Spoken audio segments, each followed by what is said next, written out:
Arun Nehru, she your gave a response confession to to what the Mr. Kovai Satyan has raised. Kovai Satyan sir, I think I will be very happy to answer those questions and relieve you of the ignorance of the events here. Number one, you have told about the estimate of 20,000 people. You of all the people would know that the organizers along with the police would have known. And any high density police estimate, according to the Home Ministry, which is above 50 people in a particular area, you have one policeman. And in that particular area, it was actually planned for 20,000 people. So you're reverse working on blaming the game and then working backwards to pin saying that there's not enough police force. I don't think it holds any water. Now, let's come to emergency services, man. See, any emergency services in this state goes through, the number, a common number. It's 108.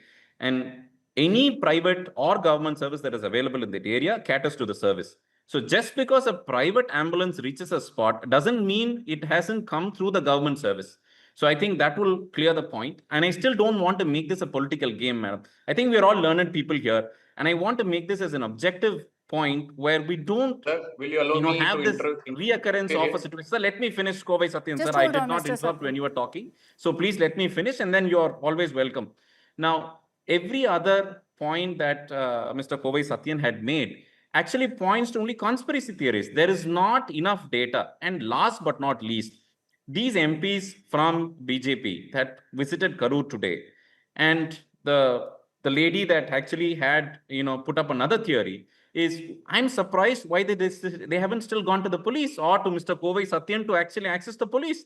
They have very much, the police have been there in the full deployment, and there have been other complaints with respect to other parties too. So the complaint itself, if there is any issue there, they should have actually gone to the police and made a point there. So, but all of this coming after 3 days actually doesn't, I think it's very convenient to come after 3 days is what we are saying now.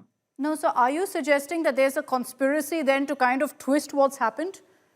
No, there is no conspiracy at all. That's exactly my point. So just because it is not, see, why wasn't these information that was available from day one, available to all the social media users, available to the so-called experts on social media who knows how to handle law and order, who knows how to do crowd management, we're not being able to come across to the law and enforcement, telling that all these events have taken place. Why don't you consider this?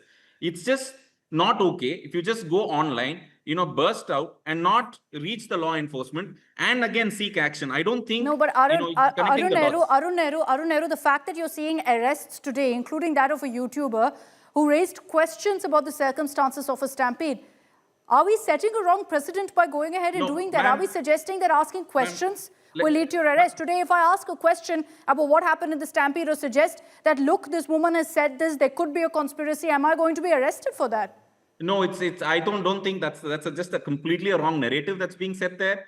The YouTuber who was arrested, I don't have specifics of the incident, but he also has a history of going against the party in power even previously also. But I still don't want to go on the facts of the case and actually obscure what we're trying to do here.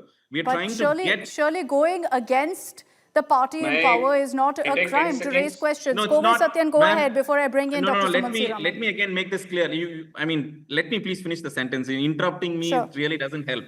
See, what I'm telling is he has a history of making false statements and false narratives is what I'm saying. Again, the facts of the case, I still don't know the facts of the case. It's not right for me to answer on a specific petition, but on this incident where there's a very sensitive issue of 41 lives being lost, I don't think it's fair to actually divert the whole topic and not talk only about the 41 people who needs answers. I think that's our answer here, rather than just divert the whole situation on somebody else. Kovai Satyan, your response.